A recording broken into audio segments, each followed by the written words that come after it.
हमारे YouTube channel जो ना सुना में आपका स्वागत है। मैं वंदना वर्मा अपनी कहानियों में से आपके लिए एक कहानी लेकर आई हूँ।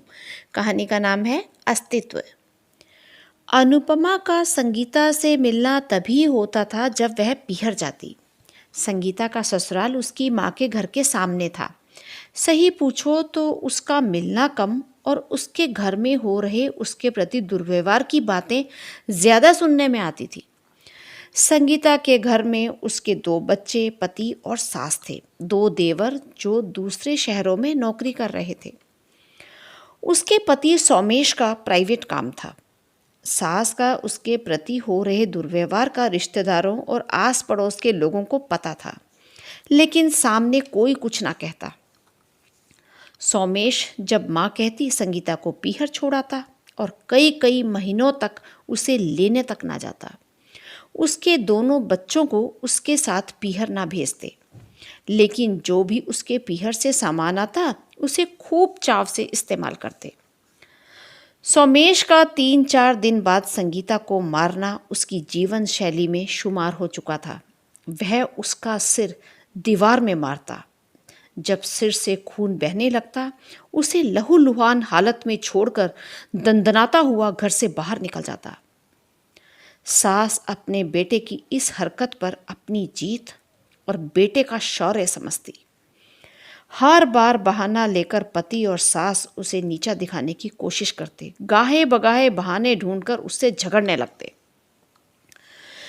संगीता के पति को उसकी कोई कद्र न थी। प्रेम दया जैसी भावनाएं तो उससे कोसों दूर थी। संगीता हर लिहाज से उससे कहीं ज्यादा सुंदर और हंसमुख स्वभाव की थी। उसकी 2 बहनें और थी। उसके पिता उससे बेहद प्यार करते थे।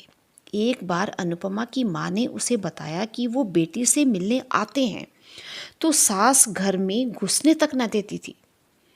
वो 2-2 घंटे गली में चक्कर लगाते और निराश होकर वापस चले जाते। एक बार तो हद ही हो गई जब उसके पति ने उसे पीहर छोड़कर आने की बात कही। संगीता को कुछ गलत होने का आभास हो गया था। उसने बच्चों की गुल्लक में से पैसे निकालकर अपने पास रख लिए। उसका पति सोमेश उसे टिकट दिलवाकर बस में बैठाकर चला गया। थोड़ी दूर बस चली तो उसे रास्ता अनजाना सा लगा। उसे आभास हुआ कि वह कहीं गलत बस में तो बैठी हुई नहीं है। हुआ भी वही जिसका उसे डर था। पूछने पर पता चला कि यह संगीता के शहर सूरतगढ़ जाने वाली बस नहीं थी। वह अगले बस स्टॉप पर उतर गई और एक भीड़ भरे ऑटो में बैठकर बस स्टैंड पहुंची। उसकी आंखों से लगातार आंसू बह रहे थे। घबराहट हो रही थी। कांपते हाथों से आंखों से आंसू पोंछ रही थी। बस स्टैंड पर पहुंचकर उसने रिक्शा ली और घर आ गई। उसे घर आया देख पति हंसने लगा। उसे तो अपनी इस हरकत पर कोई गिला शिकवा ही ना था। उसका पति इस विजय गाथा को सब रिश्तेदारों और पड़ोसियों को गॉसिप की तरह सुनाता। अनुपमा को संगीता के पति से ज्यादा उसकी सास दोषी लगती कि अगर वो चाहती तो अपने बेटे को अच्छे संस्कार दे सकती थी और इससे संगीता की जिंदगी भी खराब नहीं होती।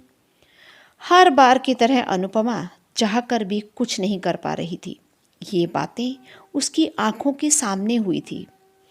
यह उन रिश्तों के धुंधले एहसासों की तस्वीर ही तो थी जिसमें संगीता अपने अस्तित्व को खोजने की कोशिश कर रही थी।